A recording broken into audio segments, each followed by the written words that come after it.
luego de que el presidente electo de Estados Unidos, Donald Trump, amenazó con subir los aranceles 25% a México en caso de no atender la migración. El titular de la Secretaría de Economía, Marcelo Ebrard, dijo que es un tiro en el pie, ya que se afectaría al sector automotriz y se perderían 400,000 empleos en Estados Unidos.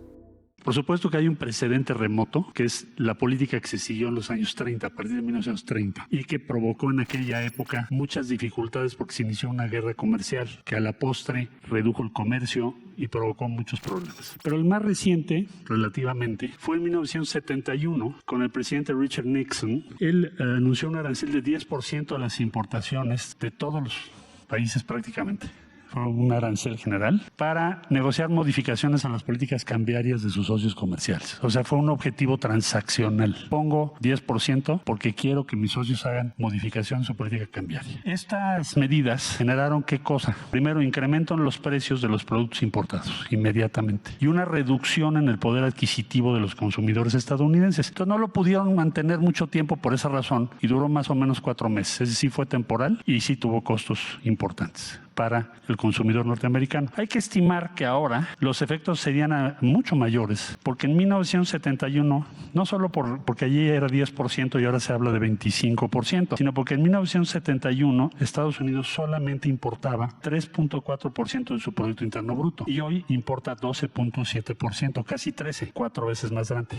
En aquella ocasión fue 10, ahora será 25. Y además de eso, de esa diferencia muy grande, más del doble, las importaciones han crecido 4 veces, entonces el impacto sería 4 veces mayor, más el doble. Ahora, ¿a quién afectan estas medidas? Porque hablamos de países, pero sí que empresas. México y Estados Unidos han construido, Canadá también países europeos, también Japón, Corea del Sur, otros aliados, han construido uno de los conglomerados industriales y tecnológicos con millones de empleos bien pagados, más importante del mundo. El primer impacto que tiene una tarifa, que es un impuesto, pensémoslo como impuesto, un arancel es un impuesto, va a ser el impacto a las principales empresas de los Estados Unidos en México, particularmente en la industria automotriz. ¿Por qué? General Motors, Stellantis, Ford, bueno, aquí está la asociación, está la American Chamber. ¿Por qué razón? Porque son las 3 empresas establecidas en México. Por cierto, recordar que la primera planta de Chrysler se fundó hace 80 años en México. O Ford Motor Company llegó al fin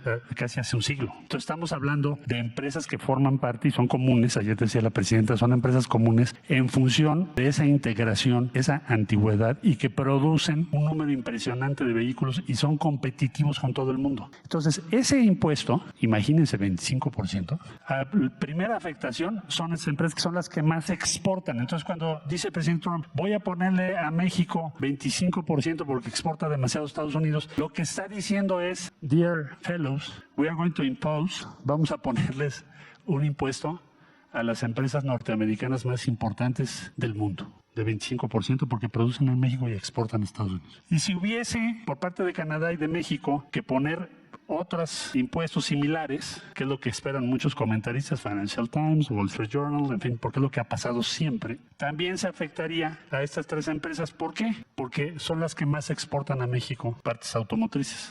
Estamos muy integrados. Traemos unas cosas de Estados Unidos, otras las producimos aquí, las integramos y ustedes lo ven como un producto final. Entonces, es un impuesto que afecta primordialmente a este complejo industrial y tecnológico cuyos principales exponentes son estos 3 grandes grupos de los propios Estados Unidos. O sea, es un tiro en el pie. Los impuestos, digo impuestos, ya expliqué, porque un arancel es un impuesto.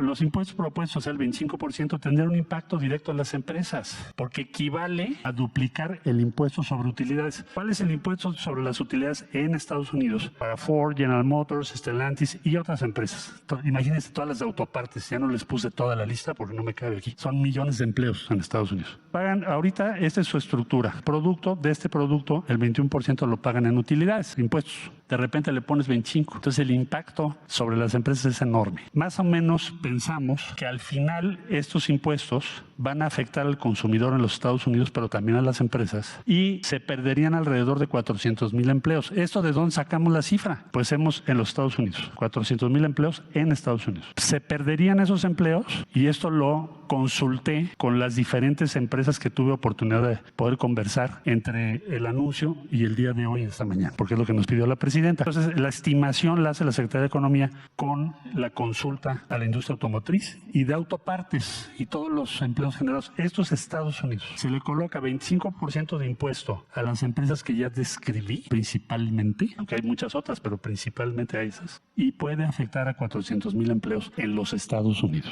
Ese es el impacto estimado, presidenta, que hemos podido calcular del anuncio a esta fecha. Hay que considerar que el 88% de las pickups que se venden en Estados Unidos provienen de México. 88%. Aquí se hacen. De estas, las tres principales marcas que se venden pues, son otra vez General Motors, Ford, Stellantis, en diferentes proporciones. Todas ellas, ojo, esto se los pregunté ayer, ¿cuál sería el impacto de una tarifa, impuesto, ya dijimos, de 25% como el anunciado por el presidente Trump en los precios en los Estados Unidos de América? ¿Cuál sería el efecto? Y ayer me dijeron, nuestra estimación es que van a subir en promedio estos vehículos $3,000 por unidad en los Estados Unidos, allá en donde se está generando la medida.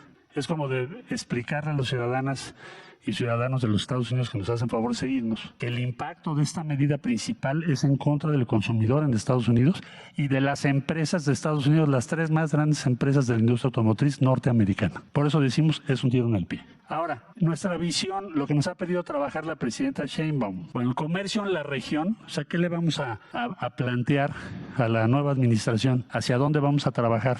¿Qué nos pidió la presidenta? El comercio intrarregional entre México, Estados Unidos y Canadá, de enero a septiembre de este año, es de $1,776.5 billones. Más o menos, para darnos una idea, es 1/3 del Producto Interno Bruto Mundial lo que genera nuestra región. Entonces, en la mesa hay como dos alternativas. Nos podemos fragmentar y dividir con acusaciones y tarifas. Podemos hacer eso si queremos, porque si nos ponen una tarifa, nosotros ponemos otra y Canadá pone otra, pues va a ser una división de no nunca acabar. O construimos juntos una región fuerte, competitiva y preparada para liderar el futuro y competir con otras regiones. México, por supuesto, y nos pidió ya la presidenta que trabajemos eso, y vamos a trabajar con todos ustedes, es crear una región más fuerte y no un conflicto y una división. Entonces, ¿qué es la propuesta que México va a preparar para esto? Bueno, primero, tener estabilidad regional. Hay que cooperar en seguridad, en migración, en gobernanza, en muchos temas. Estabilidad regional. Segundo, prosperidad compartida. Esto nos ha subrayado la presidenta Claudia Sheinbaum, que debe ser el objetivo de los tres países. Lograr esto. Todo lo que vaya contra la prosperidad compartida no funciona. Todo lo que sean impuestos innecesarios, encarecer productos, dificultar producción, va en contra de la prosperidad compartida que queremos. Aumentar la competitividad global, que las tarifas nos fragmentan, dificultan la tarea de las industrias, hacen que se pierdan empleos, se pierde la competitividad y se afecta tanto a Estados Unidos en primerísimo lugar, pero también a los demás, a México y a otros socios. Entonces, debemos ¿qué hacer? Pues optimizar las cadenas regionales de suministro, mantener costos bajos, garantizar que nuestros productos lideren los mercados globales y trabajar en equipo, no dividirnos. Esto tiene muchas simpatías en México, en Estados Unidos y también en Canadá. Y pensamos que es una ruta adecuada, inteligente para la circunstancia que está viviendo el mundo.